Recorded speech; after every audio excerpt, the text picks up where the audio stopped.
Hello, hello, hello, and welcome to today's episode of Her Version. This podcast is dedicated to sharing stories of struggle and triumph, a platform that allows individuals to tell their truth in order to inspire and uplift others. For those of you that are new to this podcast and like content like this, make sure you hit that subscribe button. Make sure you follow, like, and share. I am your host, Sabrina Victoria. Let's jump right in.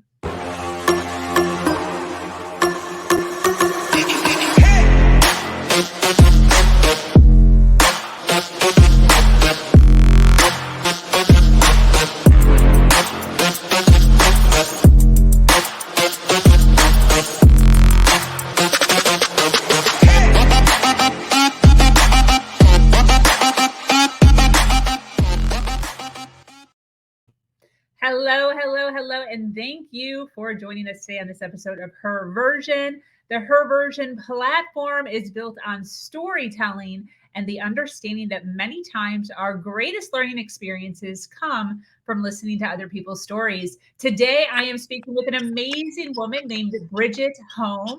Bridget is a professional emotional intelligence life and business coach. She focuses on helping entrepreneurs and leaders in industries to partner with their future successful selves, gain a romance with life, ooh la la, and create empowered client interactions. Bridget is here today to talk about her journey through addiction, motherhood, and how her life has landed her on a path of entrepreneurship.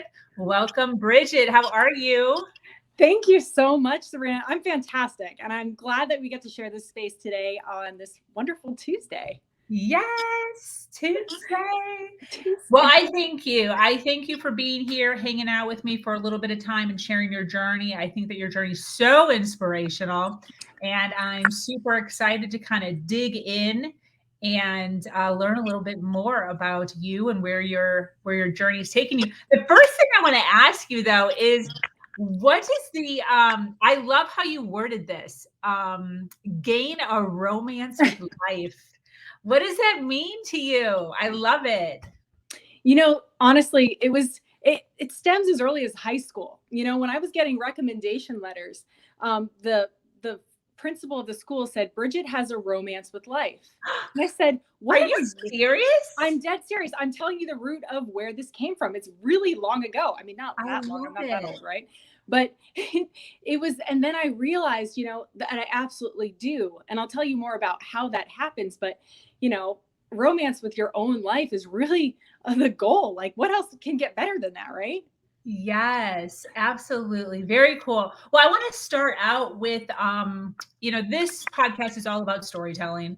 It's all about listening to people's journeys, where they've been, in accordance to and compared to where they are now. So I kind of want to just start with, what's the biggest challenge? What's the biggest challenge you've had to overcome, or you got to overcome in your life up to this point? And what did you learn from that challenge? That's a great question. I'm going to take a sip out of my little coffee mug. The biggest challenge I've had to overcome, I would say, gosh, life is full of so many challenges. The biggest challenge would probably be just, it's almost an everyday thing, getting over that negative train of thought about absolutely anything. So that could be the biggest thing. You know, I did get Zoom divorced. That was a thing, by the way. I did get Zoom divorced. I have had, addiction. Like you said, I've been in recovery for 16 years. I would say the biggest challenge is just doing what I don't want to do to get what I want. And that's what I learned in recovery, you know, because that's the definition of discipline. And I don't know about you, but discipline can be a swear word for me sometimes. So doing what I don't want to do to get what I want, I would say that's the biggest challenge, because there's such a stretch to getting what you want to become in this life, getting to what you want to achieve in this life. Even working out. My husband got me working out this morning. I don't know about you. That's a biggest challenge in itself. So that's what I would say. And if anyone needs encouragement, write that down somewhere. Do what you don't want to do to get what you want. Because that makes moves. That helps you make moves. Absolutely. What's a Zoom divorce? I mean, I'm assuming I know what that is, but how does that come about? I'm very blessed to have a healthy relationship with my ex-husband, but during COVID, and that was busy in and of itself, because that's when I launched Bridget Hom Coaching. Zoom divorce is where no one was appearing in courtrooms. And so we just had to get divorced over Zoom. And you were in this giant Zoom room. It looks like a Zoom business networking event, actually, where you had all these other people who were doing the same thing you were and getting divorced. You could actually see them? Oh my gosh. Yes, you could see them. It was an interesting experience. People were, I mean, I was emailing at the same time, and it was actually on my birthday. And I texted my ex-husband and I go, I really still want a Sephora gift card for my birthday. He's like, we're getting divorced. And I go, I know. And he was so funny. We're still friends to this day. And he's like, he did send it to me, by the way, just for if you ladies were wondering. He did. And we had made it all happen while we answered emails and did the thing and moved on with our lives. Wow. Good. How much did that cost you? Like nothing. I was talking to somebody a few weeks ago and they were like, my divorce costed me, it was something stupid, like $34 or something just absolutely ridiculous. And I was like, first of all, I've never even been married. I'm almost 40. In August, I'll be 40. I've never been married, been engaged a few times, but it's a whole other story. But even just the custody of my sons costed me $18,000.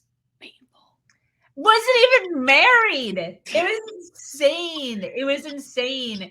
He had done 11 years without child support. I started kind of poking him a little bit, and he took me for full custody. Didn't want to pay me a dime. So I obviously wound up winning $18,000 out of my account, but now getting child support. My son's now 18, so that's like a long time ago. But that's cool. Good for you. It worked out really well. And, I always say, because I talked to divorce attorneys, I've helped create programs to help people navigate the situation because it is intense when emotions run high. And so constantly partnering with logic is such a powerful tool when you're going through moments of transition like that. Yeah. What do you think is the biggest hurdle for people going through divorce? I would say separating, realizing that your relationship mentality has to shift from romantic relationship to business partnership. Ooh. So that's typically, if I'm going to coach someone or I talk to them about this and they're going to go through they're considering that type of transition. I say, don't say the D word divorce, say the D word discernment, because this is going to be a personal journey as well. And it's really all about breaking free from that romantic relationship mentality and seeing how you can function in a logical business partnership way. That's the easiest way I can explain it. Yes. And that is true. When I think about it, that is what it is. It's a business interaction, even with the children. Yes. But honestly, I'm remarried. And the truth is that every healthy relationship, romantic relationship, has an element of that kind of logic of business partnership. And so honoring each other's intention. I try to sell him on ideas. He tries to sell me on ideas, and constantly still honing in on that aspect of the partnership as a romantic partnership is still good. Yeah. I actually believe that life is like running a business. But if you're not doing it that way, you're actually doing it wrong. I don't know if that's correct or not, but that's the way that I agree. I totally agree. Not very romantic though, Bridget. It's not very romantic. Well, it's all about perception, right? Your perception is reality. 100%.